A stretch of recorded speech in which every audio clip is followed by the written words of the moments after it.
Daily. Taste the Daily. Holidays nale adu namma GT Holidays da, South India's #1 travel brand. Hey, hi guys. Welcome to Galata Telugu, the Wide Angle Podcast second episode ఇది. మనతో పాటు ఈరోజు ఉన్నది అజయ్ గడ్డే గారు. Is an executive ప్రొడ్యూసర్గా నాకు తెలుసు. ఆయన స్టోరీ ఏంటి, ఎగ్జిక్యూటివ్ ప్రొడ్యూసర్ రోల్ ఏంటి ఫిల్మ్ ఇండస్ట్రీలో అవన్నీ తెలుసుకుందాము. ఎక్కడి నుంచి స్టార్ట్ చేద్దాం? ఎలా అయ్యారు ఎగ్జిక్యూటివ్ ప్రొడ్యూసర్? ఫస్ట్ నేను డిజిటల్ మార్కెటింగ్లో ఉండే, అంటే దానికంటే ముందు నేను హెచ్ఆర్గా జాబ్ చేశాను. జాబ్ చేసినప్పటి నుంచి నాకు ప్రమోషన్స్ మీద ఇంట్రెస్ట్ ఉండే. నాకు ఒక పేజ్ ఉండే, ఫేస్బుక్లో అప్పుడు 2013 ఆ టైంలో పేజ్ ఉండే. I use to update all film updates. నాకున్న కాంటాక్ట్స్లో అన్నీ తీసుకొని ఎప్పటికప్పుడు అప్డేట్ చేస్తున్నాను. అప్పటి నుంచి ఆ ఇంట్రెస్ట్ ఉండే, ఫిలిం ప్రమోషన్ ఇంట్రెస్ట్ ఉండేది. బట్ స్టిల్ తెలిసిందే కదా, ఆ టైంలో జాబ్స్ ఇదంతా ఉండాలి డెఫినెట్లీ. సో ఆ జాబ్ చేసుకుని హెచ్ఆర్గా ఉన్న టైంలో ఈ ఫ్రెండ్స్ ఒక ఫామ్ అయ్యి ఓవర్సీస్లో డిస్ట్రిబ్యూషన్ స్టార్ట్ చేశాను. దానికి నేను ప్రమోషన్స్ అవి డిజైన్ చేశాను. ఫస్ట్ గరుడువేగ 2017. ఎస్, అప్పుడు ఇంకా జాబ్ చేసిన హెచ్ఆర్గా గరుడువేగ. దాని తర్వాత నీది నాది ఒకే కథ కూడా రిలీజ్ చేశాను. నీది నాది ఒకే కథకి గరుడువేగ ఓవర్సీస్ ప్రమోషన్ చేశాను. నీది నాది ఒకే కథకి ఇక్కడ లోకల్ ప్రమోషన్స్ చేశాను. వేణు గారితో కలిసి, డైరెక్టర్ గారితో కలిసి ఇక్కడ ప్రమోషన్స్ ఇవన్నీ చేశాను. సో దాని తర్వాత ఓకే డిసైడెడ్ మనం స్లోగా ఇటువైపు రావచ్చు అని చెప్పేసి ఇంకా జాబ్ అది మానేసి తర్వాత హ్యాపీ వెడ్డింగ్, నిహారిక గారిది హ్యాపీ వెడ్డింగ్ చేశాను. నిహారిక హ్యాపీ వెడ్డింగ్ చేసిన తర్వాత ఆ పిఆర్ గారికి నచ్చి దాన్ని he call me for Geetha Govindam. ఎవరు పిఆర్ గారు? ఏలూరు సీన్ అని. గీతా ఆర్ట్స్ కనెక్ట్ ఆయన చేస్తారు. ఎస్ ఆయన చేస్తారు. అన్నయ్య నాకు ఫోన్ చేస్తారు, అది లైక్ అడిగారు అనమాట, హ్యాపీ వెడ్డింగ్ బాగుంది కదా, సో మనం will do something for Geetha Govindam. So Geetha గోవిందంకి మీమ్స్ ఇవన్నీ అప్పట్లో బాగా. దాని తర్వాత నీది నాది ఒకే కథ సుధీర్ బాబు గారికి చేశాను. అండ్ దెన్ అప్పుడు సేమ్ ఏదైతే ఓవర్సీస్ డిస్ట్రిబ్యూషన్ ఉండేలో ప్రొడక్షన్లోకి వద్దామని చెప్పేసి వచ్చి middle class melody story first వచ్చింది. So I travel with that subject for ఒక 3 months. వెళ్ళిన తర్వాత అంత గుడ్ అన్ టైంలో ఒక అన్నయ్య అంటే వాళ్ళదే his relative in to politics.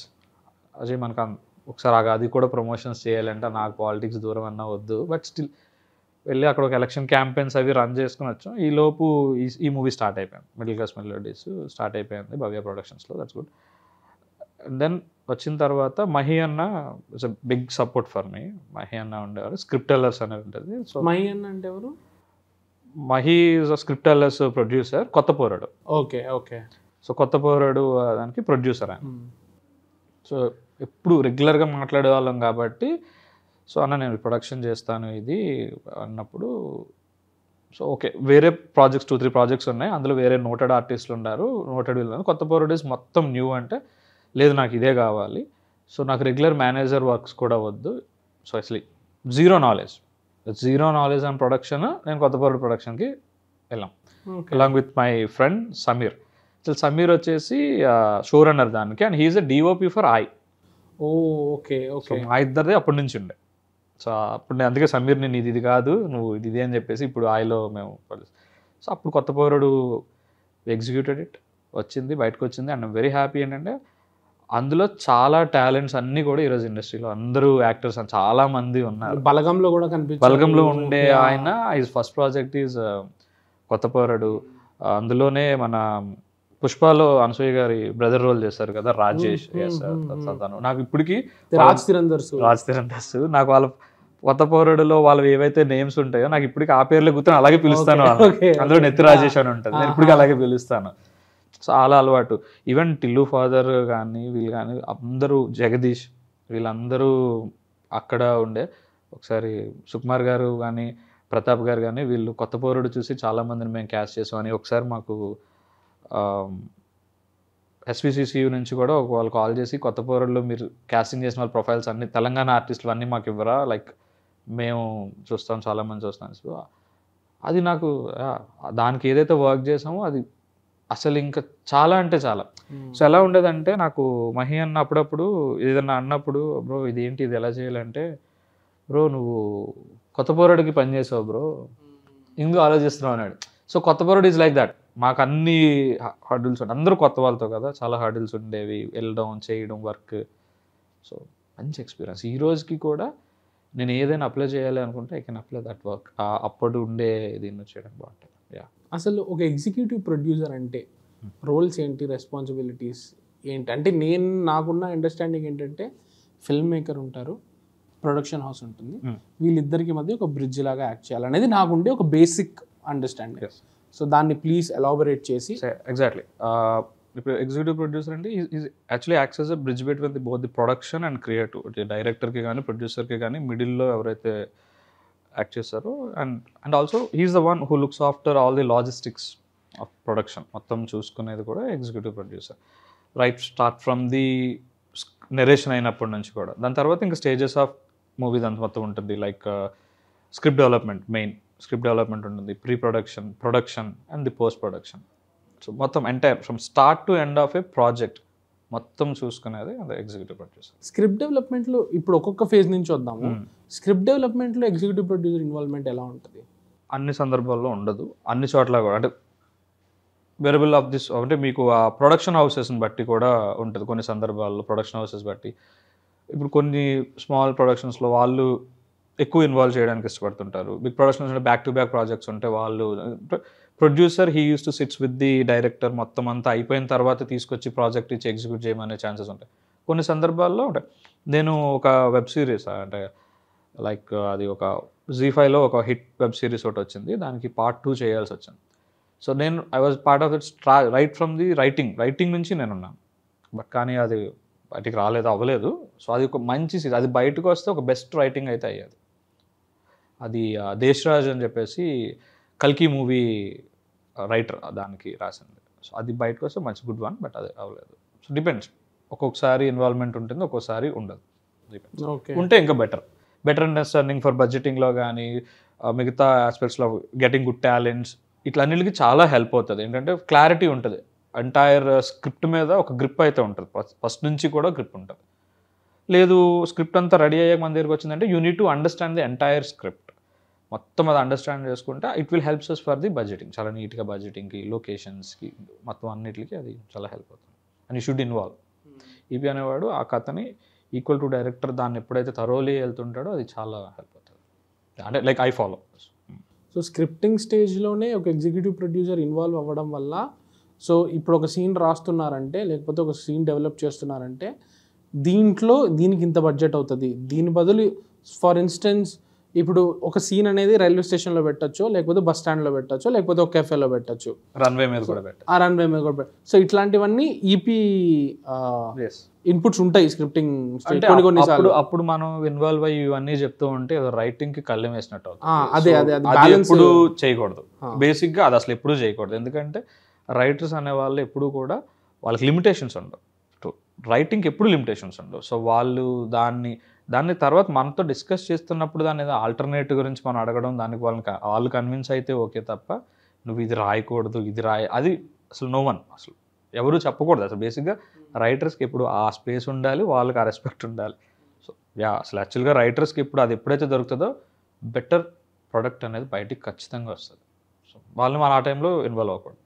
So ఇలాంటి ఇన్పుట్స్ అనేవి ఏ స్టేజ్లో మీ సైడ్ నుంచి వస్తాయి? అంటే ఆల్మోస్ట్ మొత్తం అయిపోయిన తర్వాత కొన్ని సందర్భాల్లో ఏంటంటే కొందరు ఇది ఇలాగే ఉండాలి అని రాసుకుంటారు, అవి బడ్జెట్ కన్స్టెంట్స్ ఉంటాయి కొన్ని చోట్ల. మీకు ఒక ఎగ్జాంపుల్ ఇచ్చి చెప్పగలుగుతారా, జనాలకు అర్థమవుతుంది?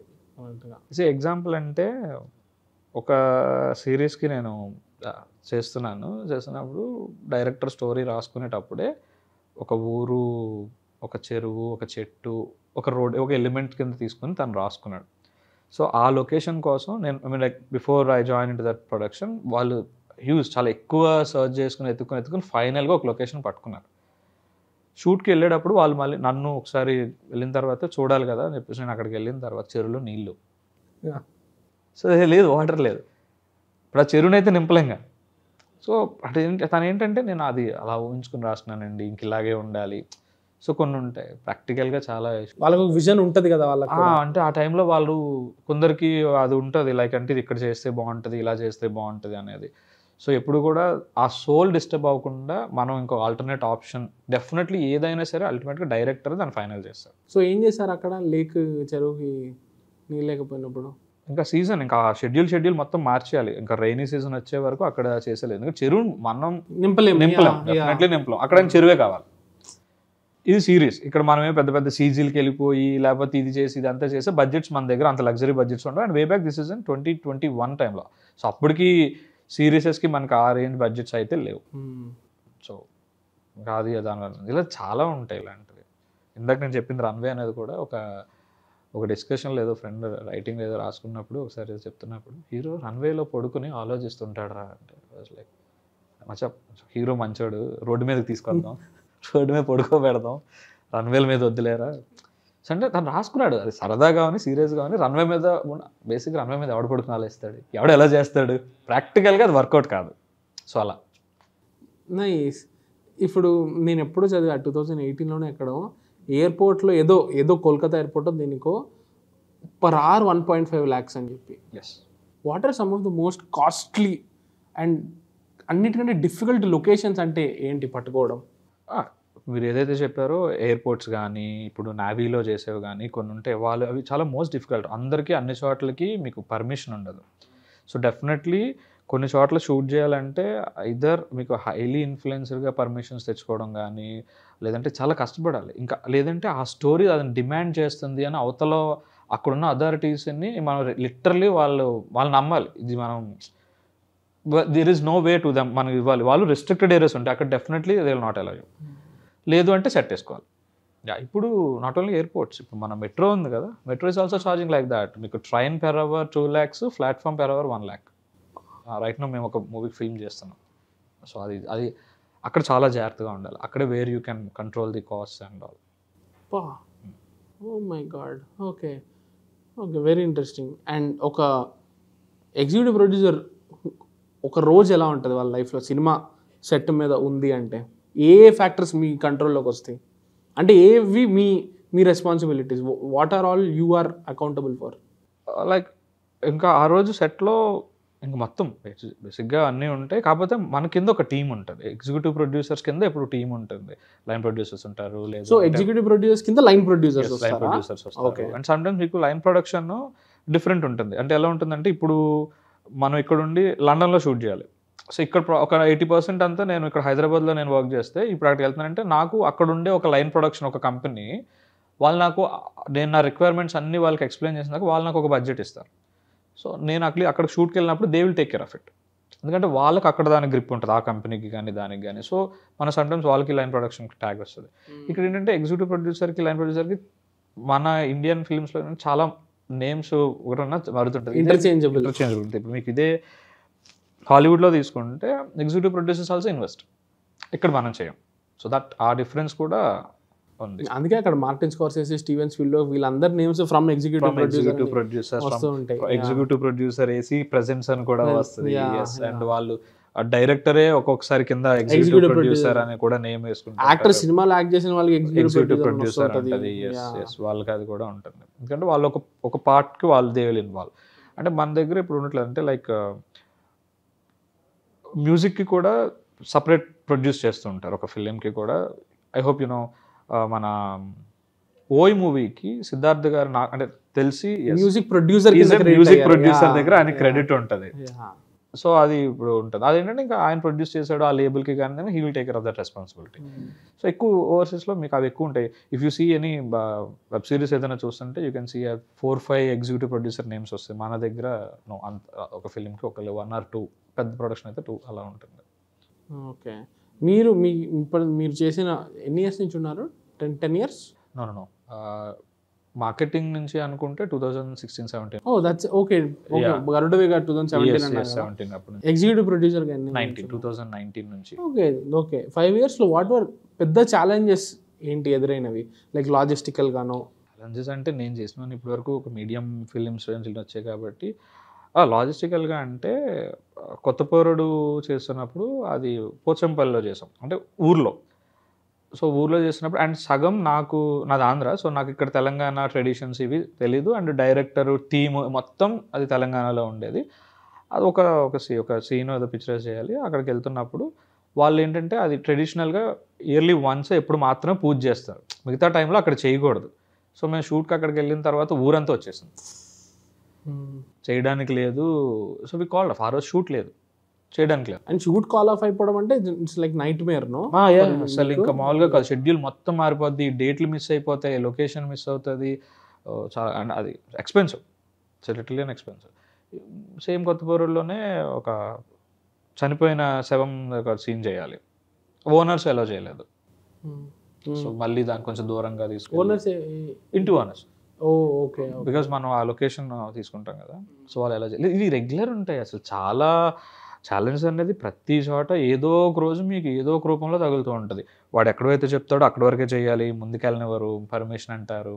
సో కామన్, అన్నీ మేనేజ్ చేసుకుంటూ డైరెక్టర్ కావాల్సింది ఇస్తూ ఉండాలి, సో దాన్ని ప్రొడక్షన్ కంట్రోల్ చేసుకుంటూ ఉండాలి.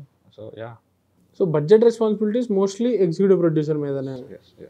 అది చాలా జాగ్రత్తగా కంట్రోల్ చేసుకొని ప్లాన్ చేసుకొని ఫస్ట్ బడ్జెటింగ్ అనేది చాలా ప్రాపర్గా ప్లాన్ చేసుకొని చేయకపోతే ఓవర్ బడ్జెట్ అయిపోతుంది డెఫినెట్లీ. అది క్రాస్ అయిందంటే అంటే we are accountable to the producers for sure. అది లేకపోతే కష్టం, విత్ ఇన్ ది బడ్జెట్స్లో కంప్లీట్ చేయలేం ప్రాజెక్ట్.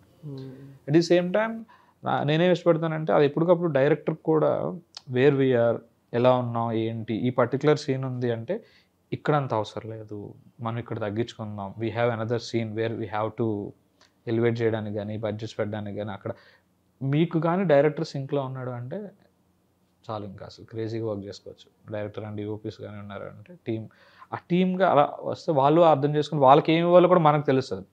కొన్ని సందర్భాల్లో వాళ్ళు వచ్చేలోపే అన్ని సెట్ చేసి ఉంచుతాం, వస్తుంటారు వాళ్ళు happy, they don't need to check చేసుకోవాలి అవసరం లేదు. ఒక్కోసారి మాకు తెలిసి డైరెక్టర్కి ఏం కావాలి ఏంటి, హౌ దిస్ డిఓపీ లుక్స్ ఆఫ్టర్ అని చూస్తే జస్ట్ వాళ్ళకి కావాల్సిన వాళ్ళకి ఇచ్చేస్తే సరిపోతుంది.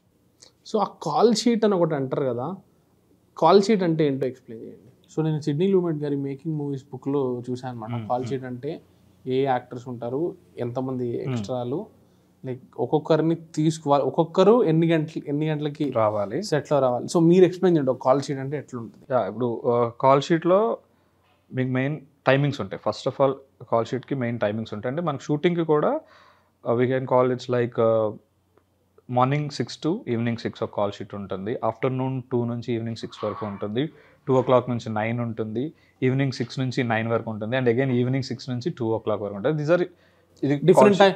అండ్ ఈ 6 to 6 వీటన్నిటికీ రేట్ వేరే ఉంటుందా? yes. Who decides this rate? Unions. అంటే లైక్ ఒక సింగిల్ కాల్ షీట్ మీకు ఎలా ఉంటుందంటే 6 to 6కి ఏదైతే ఒక ప్రైస్ ఉంటుందో అది 6 to 9 చేస్తే you call it as 1.5 call sheet. Okay, అదే మార్నింగ్ 6 నుంచి నెక్స్ట్ డే నైట్ 2 వరకు చేస్తుంటే అది double call sheet. Next day morning 6 వరకు చేస్తుంటే triple call sheet. Okay, so same day work చేస్తాం but 3 times you need to pay, depend on the work. If you work on holidays like Sunday work చేసినా, అయినా festival డేస్లో work చేసినా double call sheet. అంటే 6 to 6 వరకు call చేసినా సరే అక్కడ you have to compensate double, వాళ్ళకి డబుల్ కాంపన్సేట్. ఏ యూనియన్స్ ఉన్నాయి మనకి ఇప్పుడు, and what are all the unions that you have to deal with? మొత్తం 24 క్రాఫ్ట్స్ అందరికీ యూనియన్ ఉంది. ప్రతిదానికి makeup, light, makeup, camera, everything ఏదైతే మేజర్ మీకు మూవీస్లో ఏవైతే ఉన్నాయో అందరికీ యూనియన్ ఉంది. డైరెక్షన్కి యూనియన్. ఏడీస్కి యూనియన్ ఉందా? డైరెక్షన్ ఓకే, డైరెక్టర్స్కి యూనియన్, బట్ ప్రొడ్యూసర్ కౌన్సిల్ అలాగో లైక్ డైరెక్టర్స్కి ఉంది. That is union. మొన్న చేశారు కదా డైరెక్టర్స్ మొత్తం. అంటే పెద్దవాళ్ళకి ఎప్పుడు కార్డ్స్ అంటే వాళ్ళకి ఏంటంటే అన్నీ ఉంటాయి అందులో. లైక్ ఇప్పుడు ఆ యూనియన్ ఉంది అంటే సపోర్ట్ ఉంటుంది, లైక్ ఈ హెల్త్ ఇన్సూరెన్స్లని they will take care of it. ఆ యూనియన్ పర్సన్స్ని అందరినీ they will take care of it. మేనేజర్స్కి యూనియన్ ఉంటుంది, లైట్ మ్యాన్, మేకప్ మేనేజర్స్ కూడా ఉంటుంది. Without union card managers cannot work, చేయడానికి లేదు. కంపల్సరీ యూనియన్ అనేది ఉండాలి. నాన్ యూనియన్ మెంబర్ ఎవరైనా వర్క్ చేస్తున్నా కూడా they won't allow. Okay, food పెట్టే వాళ్ళకి కూడా యూనియన్ ఉంటుంది, ప్రొడక్షన్ చూస్తారు కదా, సో వాళ్ళకి యూనియన్ కార్డ్. ఓకే, సరే ఇప్పుడు మా కెమెరామ్యాన్ ఉన్నాడు, మీకు ఇతని వర్క్ నచ్చింది, రేపు మీరు ఒక షూట్ చేస్తున్నారు, come and do this for me అంటే అనలేరా మీరు? నో, అంటే ఇంటర్న్గా రావాలి. తనకి ఇప్పుడు కార్డు తీసుకోవాలి అన్నా కూడా తనకు వర్క్ తెలియాలి కదా. సో తను ఏంటంటే last assistant of a DOP ఇంటర్న్గా వచ్చి తను వర్క్ చేసి స్లోగా ఒక కొన్ని ఫిలిమ్స్ 1-2 ఫిలిమ్స్ అని ఎక్స్పీరియన్స్ తీసుకుని and you need to pay for that card. So అది కూడా నువ్వు చూసుకోవాలి కాబట్టి అది బిఫోరే మాకు చేస్తుంటుంది. కంపల్సరీ యూనియన్ నుంచి ఇంత పర్సన్స్ ఉండాలి అనే ఒక రూల్ ఉంటుంది. సో అది మనం చూసుకోవాలి. ఎస్, వెహికల్స్కి యూనియన్ ఉంది, డ్రైవర్స్ యూనియన్ ఉంది, అన్ని యూనియన్ ఉన్నాయి. సో ఇప్పుడు బ్యాక్ టు కాల్ షీట్ వస్తే ఈ 6 to 6 టైమింగ్స్ ఇవన్నీ అయిపోయిన తర్వాత మన షూట్ ఎన్నింటికి స్టార్ట్ అవుతుంది, ఏ ఆర్టిస్ట్ ఏ టైంకి రావాలి. ఇప్పుడు నాకు షూట్కి 7కి స్టార్ట్ అయినా సరే సెటప్కి ఇట్లకి టైం పడుతుంది. సో ఆర్టిస్ట్కి సో అండ్ సో ఆర్టిస్ట్ నాకు 9 o'clock రావాలి, ఇంకొక ఆర్టిస్ట్ 10కి రావాలి, ఇంకో ఆర్టిస్ట్ 12, ఇంకో ఆర్టిస్ట్ ఆఫ్టర్నూన్ 3కి రావచ్చు, 6కి ప్యాకప్. ఆ టైంకి ఆర్టిస్ట్ వచ్చేది. ఇందులో విల్ కన్సిడర్ సీన్స్, ఆ రోజు ఏ సీన్స్ తీస్తున్నాం, మొత్తం ఎన్ని సీన్లు తీస్తున్నాం అనేది డెఫినెట్లీ ఉంటుంది. సీన్ నెంబర్స్ ఉంటుంది, ఏ కాస్ట్యూమ్స్ కావాలి, what are the requirement costume numbers, అవన్నీ కావాలి. ఆర్ట్ రిక్వైర్మెంట్స్ ఏవైతే ఉన్నాయి, స్పెషల్ వెహికల్స్ ఏమైనా ఉన్నాయి అంటే అవి కావాలి. ఎంతమంది స్పెషల్ వెహికల్స్ అంటే ఫర్ ఎగ్జాంపుల్ షూట్కి యూస్ చేసే వెహికల్, హీరోకి లైక్ ఇప్పుడు అది వెహికల్ అంటే రిక్వైర్డ్, అది పర్టికులర్గా ఆ vehicle that's object is going to be, దానికి వాల్యూ ఉందంటే అది కావాలి. ఇప్పుడు హీరో యూస్ చేసే బైక్ ఉంది అనుకోండి, అది కంపల్సరీ ఆ రోజు ఉంటుంది. ఎవ్రీడే ఆ బైక్ రావాల్సిన అవసరం లేదు సార్. సో ఆ పర్టికులర్ సీన్కి హీరో యూజ్ చేసే బైక్ రావాలి. వెపన్స్ ఏమైనా ఉన్నాయనుకోండి, స్పెషల్ వెపన్స్ ఉన్నాయంటే ఆ రోజుకి ఆ వెపన్ కావాలి. సో ఇవన్నీ ఆర్ట్ వాళ్ళు చూసుకోవాలి అవన్నీ. సో కాల్ షీట్ అంటే ఈ ఆర్ట్ డిపార్ట్మెంట్కి సపరేట్ కాల్ షీట్ ఉంటుందా, లేకపోతే మొత్తం మూవీకి ఒకే కాల్ షీట్ ఉంటుందా? మూవీకి ఒకే కాల్ షీట్. కాకపోతే మనం ఆర్ట్ వాళ్ళకి ఎప్పటికప్పుడు రిక్వైర్మెంట్స్ ఇచ్చేస్తాం. డే వైజ్కి షూట్ ప్రాప్స్కి రిక్వైర్మెంట్ ఇచ్చేస్తాం, ఆ రోజుకి ఏముంది ఇచ్చేస్తాం. హౌస్కి అంటే ఇప్పుడు ఆర్ట్కి ఉందంటే ముందుగానే ఈ హౌస్ సెటప్ చేయాలనుకుంటే బిఫోర్ హ్యాండ్ వాళ్ళు ఇది మొత్తం రెడీ చేసేస్తారు. ఇవి కాకుండా ఏవైతే మెయిన్గా రిక్వైర్డ్ ఉన్నాయో అవన్నీ సపరేట్లీ మెన్షన్ కంపల్సరీ ఉండాలి. దే హ్యావ్ టు బి అక్కడ కంపల్సరీ ఉండాలి. సో అది ఉంటుంది. వెహికల్స్ అవన్నీ జూనియర్స్లో కూడా ఎక్స్ట్రాస్ ఎంతమంది కావాలి, ఇయర్స్ ఫీమేల్ ఎంతమంది, మెయిల్ ఎంతమంది, చిల్డ్రన్ ఉంటే ఏజ్ మెన్షన్ చేస్తాం. We use to mention their costumes mention చేస్తాం. కాస్ట్యూమ్ మెన్షన్ చేయాలి. బిఫోర్ హ్యాండ్ గానే ఒక AD he has to take care of it. వాళ్ళ హెయిర్ కానీ ఇంకొకటి కానీ వాళ్ళు చూపించే వ్యక్తులు కానీ పీరియడ్ చేస్తున్నావు అంటే నువ్వు ఇప్పుడు ఒక మంచి విరాట్ కోహ్లీ స్టైల్తో ఉండేవాడు రావడానికి. సో అవన్నీ చూస్తాం. సో జూనియర్ ఆర్టిస్ట్ కాస్ట్యూమ్స్ అవి కూడా లైక్ కొన్నిసార్లు వాళ్ళే వేసుకొచ్చేస్తారు, కొన్నిసార్లు పీరియడ్ సినిమాలు అయితే మీరు మనం ప్రొవైడ్ చేస్తాం, కొన్ని వాళ్ళు తీసుకొచ్చి దే చార్జ్ సపరేట్లీ. అండ్ నాకు ఎప్పుడు ఈ డౌట్ ఒకటి ఉండేదన్నమాట, రోడ్డు సీన్లో అన్నీ షూట్ చేస్తుంటారు కదా, అప్పుడు వెనకాల వెళ్ళే కార్లు, ట్రాఫిక్, అక్కడ ఉండే జనాలు అవి కూడా మీరే కోఆర్డినేట్ చేయాలి కదా? అంటే మీకు రెండు ఉంటాయి. ఒకటి మనం సెట్లో చేస్తున్నాము అంటే అవంతా మనవే, ఆ క్రియేట్ చేసింది కానీ చేసేది అంత మందే. గొరిల్లా మేకింగ్ ఉంటుంది సమ్ టైమ్స్, అది ఆబ్వియస్లీ మీకు తెలిసిందే. సో ర్యాండమ్గా కూడా షూట్ చేస్తాం. బట్ మనం ఏదైనా చేస్తాం అంటే డెఫినెట్లీ మనమే కోఆర్డినేట్ చేయాలి, అందరికీ చెప్పాలి ఈ వెహికల్ ఇప్పుడు వెళ్ళాలి, ఈ వెహికల్ ఇప్పుడు రావాలి. లైక్ మీకు ప్రాపర్గా చెప్పాలి అంటే ADs are the behind camera heroes. వాళ్ళు అసలు లిటరలీ ప్రాణాలు పెడతారు సినిమా కోసం, ఆ టైమింగ్ని మ్యాచ్ చేయడానికి, దీనికి కానీ.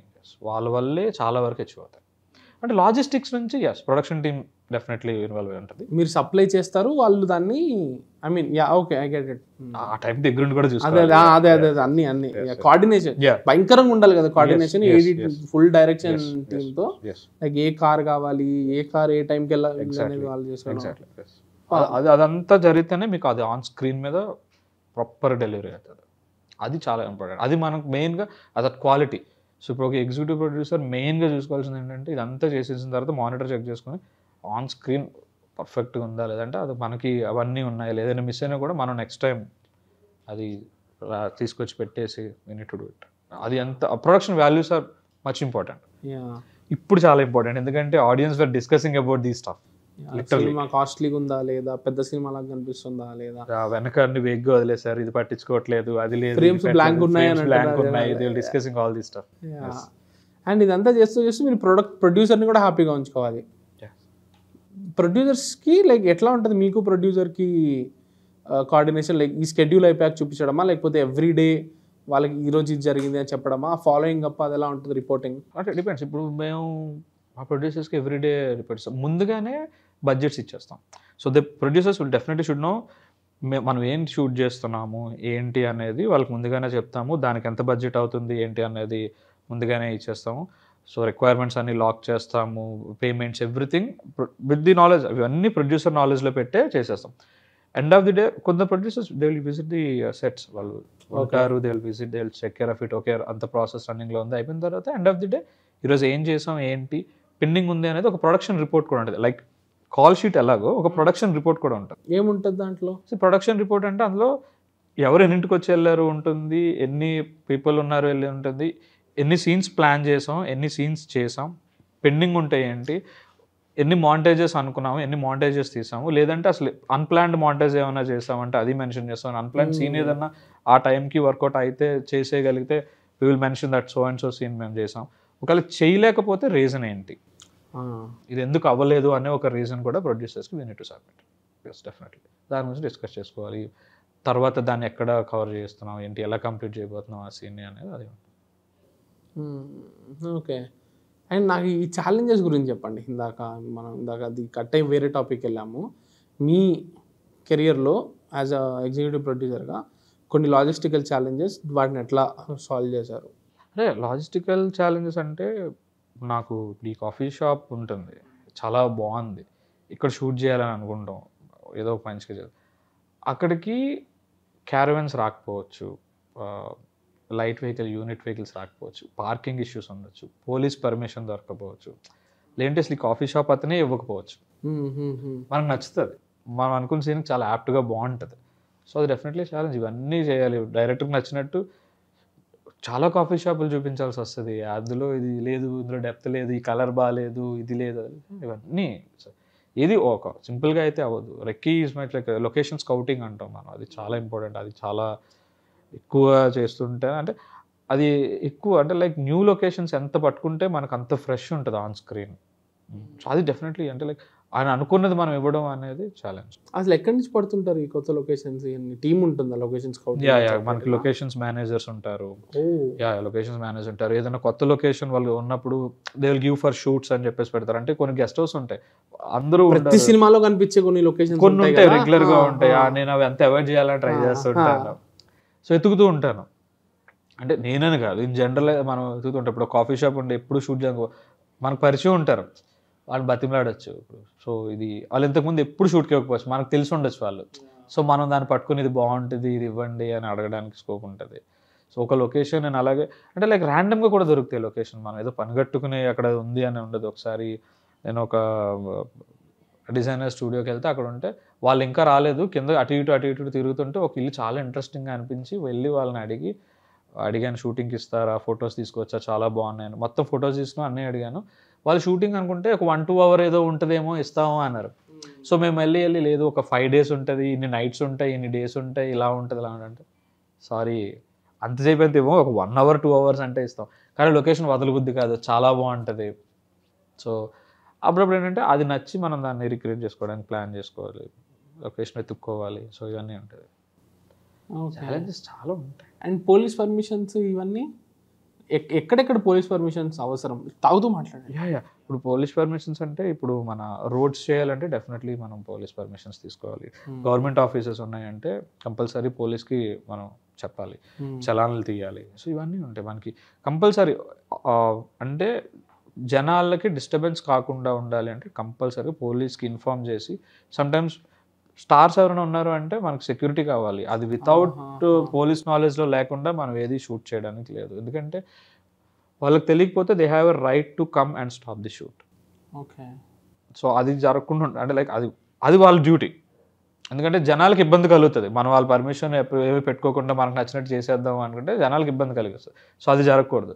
సో ముందుగానే మనం పర్మిషన్ తీసుకుంటే అవసరమైతే వాళ్ళు డైవర్షన్ చేస్తారు. ఒకవేళ ఇన్ కేస్ రోడ్ చేస్తే ఇప్పుడు మన దుర్గం చెరువు చేయాలనుకోండి, వాళ్ళు ప్రాపర్ టైమింగ్స్ చెప్తారు, ఒకదానికి ఒక ప్రాపర్ ప్రైజింగ్ ఉంటుంది, దే విల్ కమ్. సో ఈ టైం వీటికి పోలీస్ పర్మిషన్స్ పెట్టుకోవాలి. మనం ఎక్కడెక్కడెక్కడ షూట్ చేస్తున్నాం ఏంటి, జిహెచ్ఎంసీ పరిధిలో ఉందంటే వాళ్ళ పర్మిషన్ తీసుకోవాలి. ఓకే. లైక్ ఏదైనా మంచి సెంటర్లో చేస్తున్నాం అన్నా కూడా వాళ్ళ పర్మిషన్ ఉండాలి, వాళ్ళు చెప్పిన టైమింగ్స్లో వెళ్ళాలి. కొన్ని డేస్ ఉంటాయి, ఈ డేస్లో ట్రాఫిక్ తక్కువ ఉంటుంది. సో ఇప్పుడు సాటర్డే సండే ఎగ్జాంపుల్ చేయాలనుకుంటే, విప్రో సర్కిల్ అలాంటిది వెళ్ళాలనుకుంటే అప్పుడు సాటర్డే సండేనే మనకి దొరుకుతుంది పాసిబుల్. ఎందుకంటే ఆఫీసెస్ అన్ని ఐటీ ఆఫీస్ అన్ని హాలిడే ఉంటుంది, లీవ్ ఉంటుంది కాబట్టి. మిగతా డేస్లో వాళ్ళు ఇవ్వరు, జనాలు ఉంటారు, ట్రాఫిక్ ఎక్కువైపోతుంది. So they don't want take risk. So compulsory permission అనేది తీసుకోవాలి. అవుట్ ఆఫ్ ఇండియా షూట్ చేస్తున్నారా? నేనా? లేదు. ఓకే. ఐ హోప్ మంచిగా. మోస్ట్ డిఫికల్ట్ లొకేషన్స్లో షూట్ చేసిందంటే ఏంటి ఇప్పటి వరకు? డిఫికల్ట్ అంటే ఆయకి సూఫియానా సాంగ్ కోసం సాంగ్స్ మీరు చూస్తే పడవలో నుంచి జస్ట్ ఒక 10 seconds షార్ట్ ఉంటుంది, హీరోయిన్ పాదం గురించి ఒకటి చెప్తుంటాడు. అది మడ అడవులకి వెళ్ళి చేసాం యానం. అది డిఫికల్ట్ లొకేషన్ అంటే ఆ ఒక్క షాట్కి లిటరల్ నడవడమే ఒక 2 kilometers పైన లోపలికి నడుచుకుంటూ వెళ్ళి విత్ ఎక్విప్మెంట్. విత్ ఎక్విప్మెంట్ అందరూ నడుచుకుంటూ వెళ్ళాలి, అన్నీ మోసుకుంటూ వెళ్ళాలి. సో నడుచుకుంటూ లోపలికి వెళ్ళి అది ఎంత వచ్చింది, ఒక 10 seconds షాట్, అంత కూడా లేదు. బట్ దానికోసం అందరూ లోపలికి వెళ్ళి రిటర్న్ వచ్చే టైంలో జనాభా రావడము, అప్పుడే టూరిస్టులు కూడా ఉండడంతో ఆ వాక్ ఏదైతే ఉందో అది పడిపోయింది. ఒకరిద్దరికి దెబ్బలు కూడా తగిలాయి. అంటే నడుస్తున్నప్పుడు పడిపోయింది. ఎస్, అందరూ అక్కడ నుంచి ఒక షార్ట్ కోసం వెళ్తున్నప్పుడు పడిపోయింది. లక్కీగా కెమెరా కూడా వాళ్ళు కింద పడ్డారు, బట్ కెమెరాకి ఏం కాలేదు. అది డిఫికల్ట్ లొకేషన్ అనలేను, కానీ ఆ డిఫికల్టీస్ ఫేస్ చేసాం.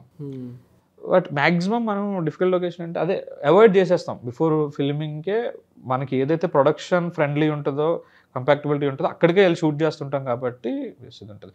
అంటే మీకు డిఫికల్ట్ అంటే రంగస్థలంలో పాపికొండల దగ్గరికి షూట్ చేశారు. సో అది డెఫినెట్లీ డిఫికల్ట్. ఎందుకంటే చరణ్ గారు లాంటి వాళ్ళని అన్ని కిలోమీటర్లు నడిపించి లోపలికి తీసుకెళ్ళాలి. కొన్ని సందర్భాల్లో మీకు ట్రాన్స్పోర్ట్ దొరకదు. ఇప్పుడు విడుదలే సినిమా చూసుకుంటే ఆయన అన్ని విక్రమారాయణ గారు అడవిల్లో పెట్టుకెళ్ళి తీసుకెళ్తారు. సో ఇవన్నీ డిఫికల్ట్ లొకేషన్స్ కింద కన్సిడర్ చేయాలి. సో ఇప్పుడు కోటబొమ్మాలిలో కూడా ఆర్టిస్టులని అందరినీ లొకేషన్కి ఓన్లీ జీప్స్లో మాత్రమే తీసుకెళ్ళాలి. ఎందుకంటే అక్కడ రోడ్డు ఉండదు, మొత్తం అన్ఈవెన్గా ఉంటుంది. సో అడవి అరకులో లోపలికి వెళ్ళడానికి ఆ రోడ్డు ఏది ఉండదు కాబట్టి కంపల్సరీ అందరూ జీప్లోనే వెళ్ళాలి, ఇంకా జీప్లోనే రావాలి. ఒక వాటర్ బాటిల్ లేదు అన్న వారు తేవడంలో కూడా కొంచెం చచ్చిన జీప్లో వచ్చే మళ్ళీ వెనక్కి వెళ్ళాలి.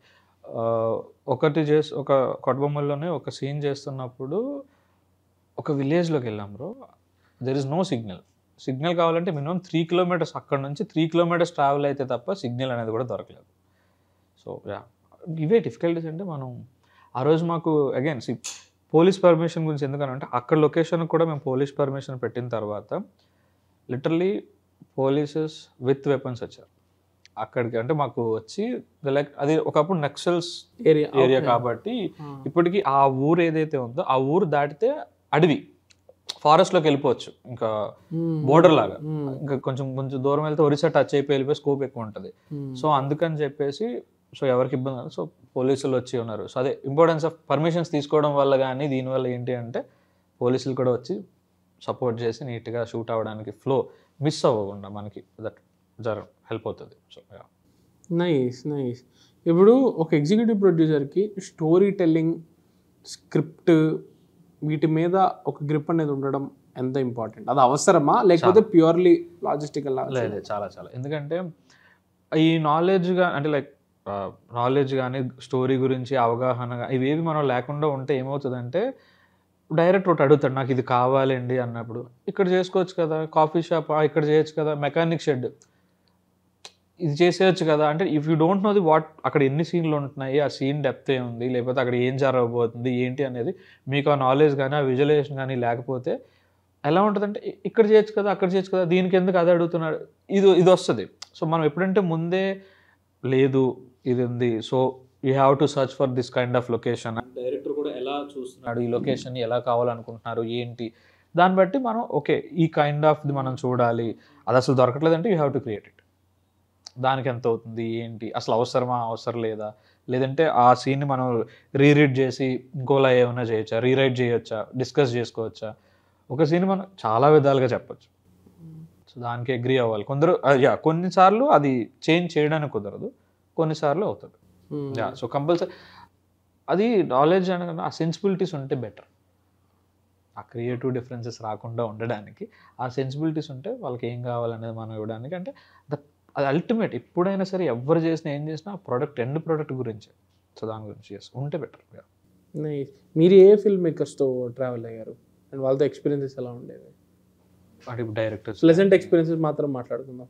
లేదు, అందరూ ఇప్పటివరకు నేను చేసిన వాళ్ళు అందరూ కొత్త వాళ్ళు ఉన్నారు, మంచి వాళ్ళు ఉన్నారు. So I'm glad. నేను చాలామందితో చేశాను. కొత్త పూర్వలో తీసుకుంటే అన్వేష్ న్యూ డెబ్యూటెంట్, సో అది నాకు ఉంది. ఇప్పుడు మా Anji garu is a debutant. Prem Kumar చేశాను, అభిషేక్ మహర్షి నా ఫ్రెండ్, తను డెబ్యూటెంట్. సో వీళ్ళతో నాకు ఎప్పుడు ఇష్యూ లేదు, ఎందుకంటే మేము అంతా ఒకే ఏజ్లో గ్రూప్ ఉన్నాం, అందరూ కలిసి అది ఇట్స్ లైక్ ఏ ఫ్రెండ్స్. మన ఒక ఫ్రెండ్స్ అంతా షార్ట్ ఫిలిం కానీ ఒక ఫిలిం కానీ చేస్తే ఎలా అయితే ఉంటుందో అక్కడే నాకు అది హెల్ప్ అయింది. సో నేను ముఖేష్ అన్న ఒక పర్సన్తో చేశాను, ఈజ్ ఆల్సో గుడ్. ఇప్పుడు కార్తిక్ రాజ్ గారు అని చెప్పేసి చేస్తున్నాను. అండ్ శ్రీ విష్ణు గారి శ్రీ విష్ణు గారు తమిళ ఆయన అసలు టూ గుడ్. అసలు హీఈస్ లైక్ ఆయన కొన్ని ఏంటంటే you know it brother, you carry on అంటే లైక్ అతనే నీకు తెలుసు నాకు ఏం కావాలో నువ్వు అది పట్టుకొచ్చాను. నాకు అప్పుడప్పుడు అనిపిస్తుంది ఈయన చాలా తెలివిగా ఆయనకి ఏం కావాలో నన్ను తీసుకురమ్మంటాడు. ఇప్పుడు నేను తక్కువ చేసుకోలేను, ఎక్కువ ఇవ్వలేను. సో ఇలా ఉంటుంది. సో ఆయన ఉన్నారు. అండ్ నేను అనీష్ శశి అని చెప్పేసి తనతో ట్రావెల్ చేశాను. మేము ఒక 1 year ట్రావెల్ చేసాం, బట్ ఆ సబ్జెక్ట్ అవ్వలేదు. ఎదుగుతో నాకు స్టోరీ చెప్పాడు, కమిటీ కుర్రోళ్ళు. యదువంశీ 21లో చెప్పాడు. సో వీఆర్ గుడ్ ఫ్రెండ్స్ అప్పటి నుంచి ఇప్పటికి మేము ఫ్రెండ్స్. నిఖిల్ అని చెప్పేసి బ్రహ్మానందం ఆర్విఎస్ నిఖిల్ బ్రహ్మానందం సినిమా వస్తుంది, అది ఒక మంచి సినిమా. వీరాంజనేయులు విహారయాత్ర సినిమా, అది నాకు తెలుసు అప్పటి నుంచి. అది మంచి. ఇవన్నీ నేను ఈవెన్ 35 కూడా నేను ముందుగా విన్నాను. అంటే లైక్ 35 డైరెక్టరు తను స్టోరీ బోర్డ్లో కానీ తన పిచ్ డెక్ కానీ ఇవి చాలా బాగుంటుంది. తన ప్యాషనెట్ అంతా కనిపిస్తుంది, అందులో కనిపిస్తుంది. మిడిల్ క్లాస్ మెలోడీస్తో తనతో చేశాను. అండ్ వీళ్ళందరితో వర్క్ చేశాను. Even Shouryuv hi Nanna director, మేమిద్దరం వీ యూజ్డ్ టు వాచ్ వైజాగ్లో కలిసి సినిమాలు చూసేవాళ్ళం. So I'm very happy. Like ఇప్పుడు it is all a talent bunch. ఇప్పుడు అందరూ ఉన్నారు, ఇప్పుడు అందరూ మంచి మంచి ఫిలిమ్స్ చేస్తున్నారు. సో వీళ్ళతో వర్కింగ్ కానీ ఇది కానీ ఉంది. ఈవెన్ నేను Tumbbad one of the director writer Gandhi గారితో నేను ఒక ప్రాజెక్ట్కి ఆయనతో ట్రావెల్ చేశాను. డిఓపీస్లో యామిని యజ్ఞమూర్తి గారితో ఒక ప్రాజెక్ట్కి వర్క్ చేశాను, బహిష్కరణ అనే ప్రాజెక్ట్కి. సో తను మంచి అంటే ఇంకా చాలామంది ఉన్నారు. ఇప్పుడు right now I'm working with Velraj sir. VIP cinematographer Vetrimaaran sir, Velraj సార్తో చేస్తున్నాను. సో ఈజ్ ఎక్స్పీరియన్స్, ఆయనతో ఎక్స్పీరియన్స్ ఈజ్ లైక్ ఆయన ఎంత ఫటా ఫాస్ట్ ఉన్నారంటే ఆన్ సెట్ అసలు పరిగెడుతున్నారు. ఆయనకి ఇప్పుడు మనం ఆయనతో ఎలా అంటే ఇప్పుడు వచ్చి సరే మనం ఆ బిల్డింగ్ మీదకి వెళ్ళాలి అనే లోపు ఆయన అక్కడ ఉంటాడు.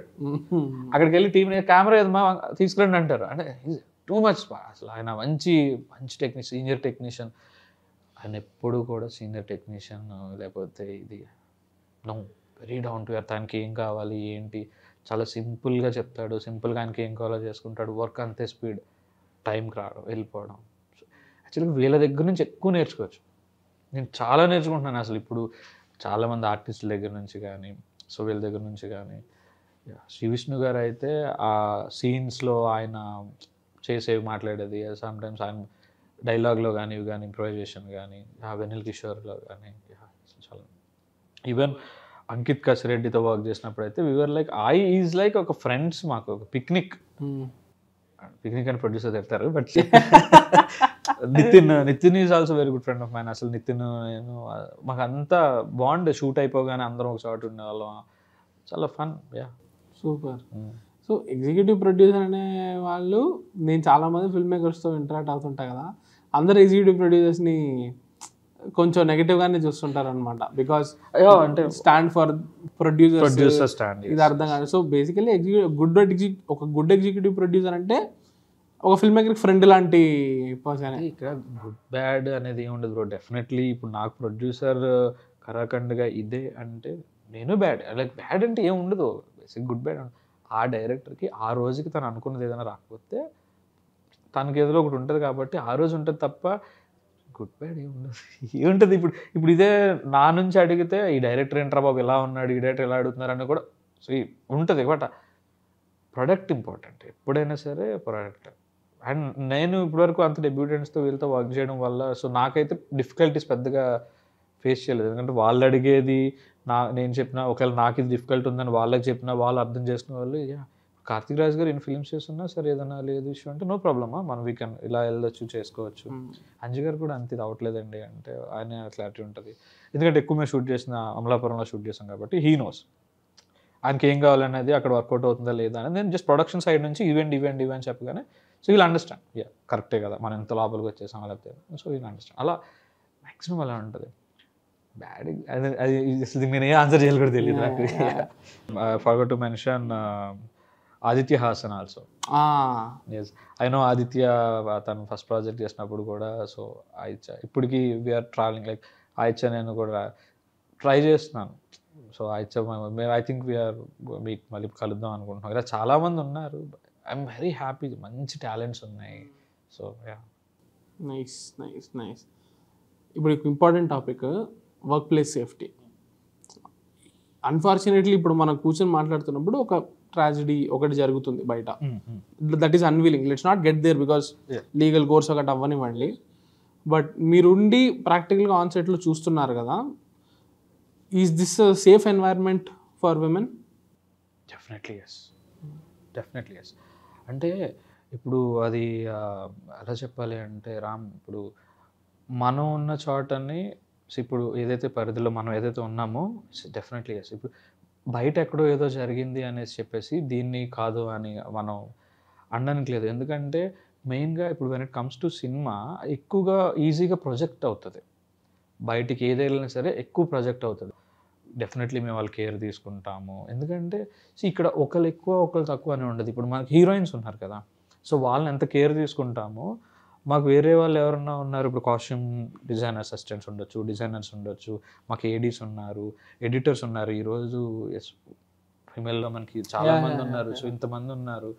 సో వాళ్ళకి అది ఎప్పుడైతే మనం క్రియేట్ చేస్తామో అక్కడ నుంచి మనకు అంత ఇన్పుట్ దొరుకుతుంది, బాగుంటుంది, అవుట్పుట్స్ బాగుంటాయి.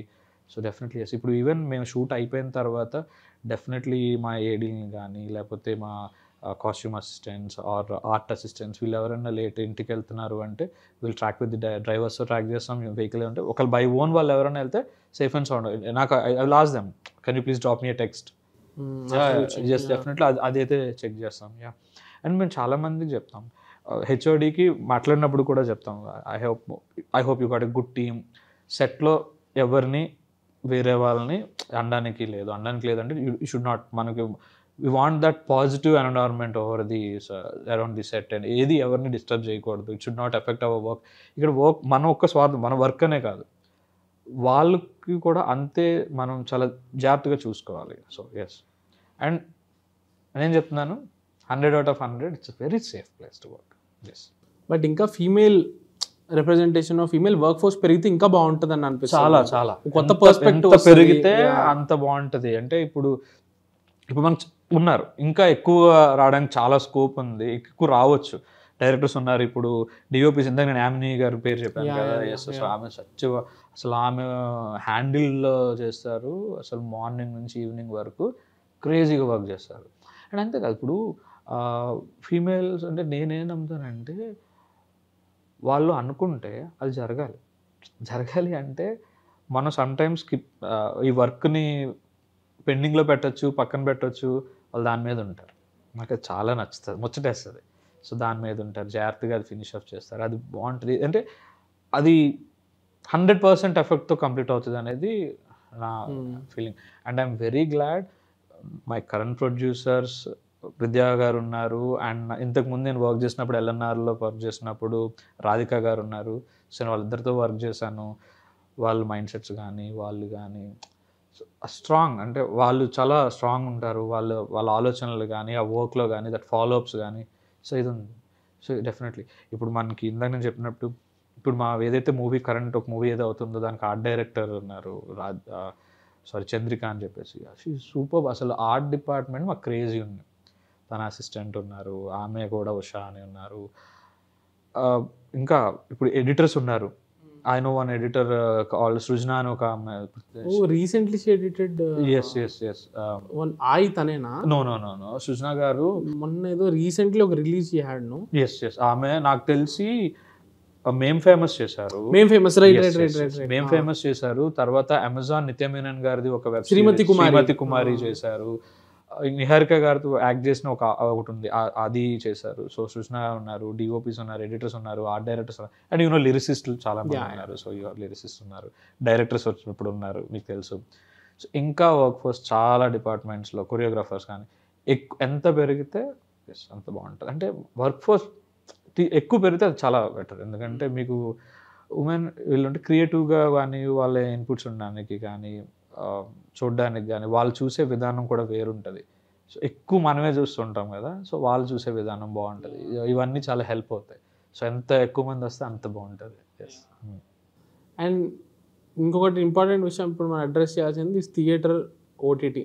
థియేటర్ ఓటీటీ కాకుండా ఓటీటీ అనేది ఫిల్మ్ ఇండస్ట్రీనో లేకపోతే ఫిల్మ్ ఈకో సిస్టంలో ఓటీటీకి ఇప్పుడు ఎంత కంట్రోల్ ఆర్ ఇన్ఫ్లుయెన్స్ ఉంది అనేది.